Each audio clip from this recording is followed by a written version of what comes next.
श्रीराम समर्थ.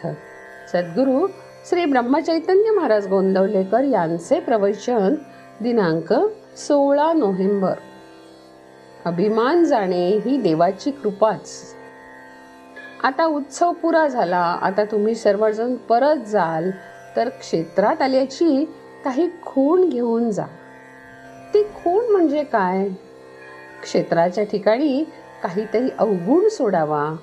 आपल्याला जी काही प्रिय वस्तू असते ती सोडावी. तर इथे येऊन विषयापैकी एखादा विषय तरी तुम्ही सोडाल का? इथे साक्षात परमात्मा आले आहेत. त्यांचे तुम्हा सर्वांना दर्शन झाले आहे.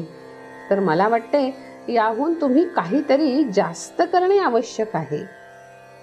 तर एक गोष्ट इथे द्यावी आणि एक गोष्ट इथून घेऊन जावी. अभिमान इथे सोडावा आणि त्याच्या बदली देवाची कृपा घेऊन जावी. अभिमान तुम्हाला देता येईल का? अभिमान ही उचलून देण्यासारखी वस्तू आहे का? अभिमान जाणे म्हणजेच देवाची कृपा होणे आहे. अभिमान सोडू म्हणता सुटत नाही. मागे एकदा असे झाले की एक जण 3 वर्षेपर्यंत एके ठिकाणी बसून सारखे साधन करीत होता. मी एके ठिकाणी बसून साधन करतो आहे असे त्याला वाटत असे. एकदा त्याचे गुरु तिथून जात होते. त्याला साधनाचा अभिमान झाला आहे असे त्यांना ताबडतोब समजले. म्हणून ते त्याच्या जवळ जाऊन म्हणाले की तू इथे काय करतो आहेस? तर तो म्हणाला, मी इथे एके ठिकाणी बसून 3 वर्ष साधन करतो आहे. ते म्हणाले, वा वा, फार चांगले.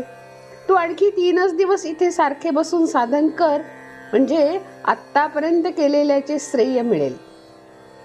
तो तसे करू लागला. त्याला वाटले की 3 वर्ष साधन केले तर आता 3 दिवस करणे फारसे काय अवघड आहे, ते तर सहज करीन. पण गंमत अशी की त्याला गुरुने सांगितल्यावर तिथे 5 मिनिटे सुद्धा बसविले नाही. त्याला आतून कुणीतरी फेकून देतो आहे असे वाटू लागले. खालून मुंग्या आल्याशा वाटू लागल्या आणि आजूबाजूने सारखी भीती वाटू लागली. तेव्हा आपली चूक त्याच्या ध्यानात आली आणि तो गुरुला शरण गेला. तो म्हणाला, मी आजपर्यंत अभिमानाने साधन केले, पण आपण करून घेतल्याशिवाय हे काही सुरळीत घडणे शक्य नव्हते. आपणच माझ्याकडून सर्व करून घेतले आणि आपण शक्ती दिली, म्हणूनच माझ्याकडून हे साधन झाले, नाहीतर होणे शक्य नाही. तर मी आपल्याला शरण आलो आहे. याप्रमाणे शरण गेल्यावर त्याला गुरुकृपा झाली. म्हणून सात्विक अभिमानही उपयोगाचा नाही. एक वेळ प्रपंचाचा अभिमान पत्करतो, कारण तो लवकर जाण्याचा संभव असतो. पण सात्विक अभिमान सुटायला फार वेळ लागतो.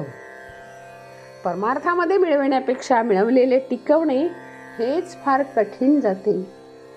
जानकी जीवन स्मरण. जय जय राम.